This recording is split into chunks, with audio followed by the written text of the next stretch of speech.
Il faut juste compléter là aussi, s'il vous plaît, avec le REB, là, l'établissement de la banque. Depuis le début de la semaine, l'Agora, le centre de formalité des étudiants est noir de monde. Caisse d'allocation familiale, Gaz de Strasbourg, Crous, l'ensemble des services utiles aux étudiants sont présents.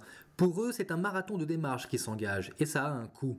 Il y a les frais d'inscription, là c'était 685 pour l'année. Silan, 18 ans, entre en première année à Sciences Po. Ensuite, il y a les demandes de bourse au Crous pour savoir si on peut être remboursé pour les frais d'inscription et ensuite s'inscrire dans les sécurités sociales. Et puis en tant qu'étudiant, il faut avoir l'abonnement tram aussi. Pour le moment, j'en suis à peu près à 1000 €.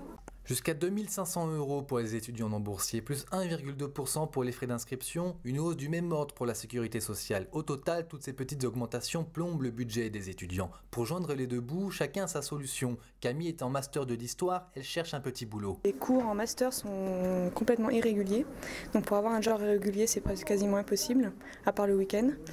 Et sinon, c'est de trouver un job qui permet d'être flexible et de pouvoir dire non au cas où on est court, ce genre de choses. En comparaison avec les universités américaines à 20 000 $ l'année, les étudiants français restent néanmoins privilégiés. Alain Béretz, le président de l'université de Strasbourg. Ça peut être un luxe pour certains, le rôle d'ascenseur social est important, mais si vous regardez les coûts complets des études, bien sûr pour les étudiants quelquefois c'est difficile, mais nos études ne sont pas chères parce que heureusement c'est encore un service public. Pas forcément un luxe les études, mais cette année pour les étudiants, le point noir c'est le logement. 7 étudiants strasbourgeois sur 10 n'habitent plus chez leurs parents, le loyer moyen grimpe à 370 € par mois et c'est sans compter la caution et les autres charges.